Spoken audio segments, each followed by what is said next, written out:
So yeah, it was a good day. We had a lot on. Obviously, we pulled together, got the day done. It wasn't an easy day. I did several large climbs. Mac had done a really large removal on the crane. Yeah, a big day.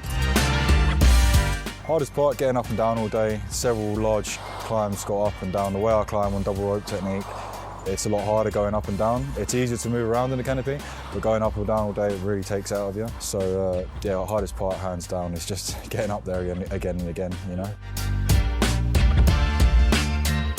One thing I would have done different is start with the largest one first. Obviously, sounds obvious, but the way we did it, we worked one way around the building. But the last tree at the end, it was the most difficult. I was the most fatigued at that point. I was cramping a lot, and I thought I'd finished everything. And then team leader Sam came out and reminded me there was the largest limb yet to come out still.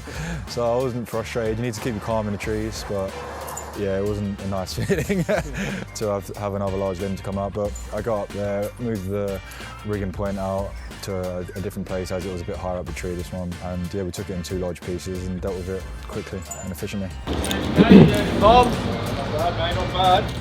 1-0, isn't it? Oh, I don't know. Getting through it over there, all right? Oh, it sounds like it, mate. I might be a bit biased, but Oh yeah. I am biased. Where's the big shot when you need it? Yeah, no, I don't have one. It's in the ute. Yeah, you knew what was going on today, Yeah, mate. Mac is sabotager.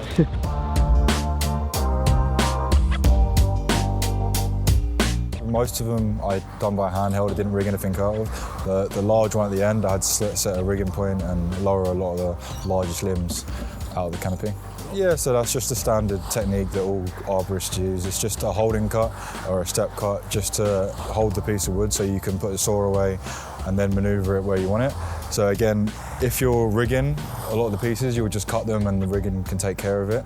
But as I said, I dealt with a lot of it handheld instead of setting up rigging systems. So when you're doing that, you need to have holding cuts so you can put the saw away and safely manoeuvre the branch or wherever you're moving into where you need it. We were doing it pretty old school. Like George would probably be pretty proud. There was no friction device at the bottom. We were just taking wraps of the tree. So back in the day, they would, you've probably seen a portal wrap or a GRCS set up at the bottom of the tree these days with so to add friction into the system and put a pulley up.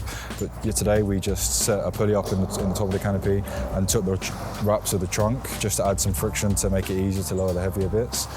So yeah, it's a pretty old school way of doing it, but where we had so much going on today and there was guys everywhere, simplest is sometimes the best way to deal with things, you know. You just need to have good communication, and sometimes that's sign language when you're high enough, like I wasn't that big tree at the end, especially where today out the front the guys were having the chipper going and the cranes going and saws going on the other end of the site. So with that including me being 40 metres up a tree nearly, there's no hope of like sound getting to each other, so you can have a bit of sign language or you just have to know each other and know what the plan is, you know. Stop, up, down, hold it, you know. Just, even if you're just mouthing things.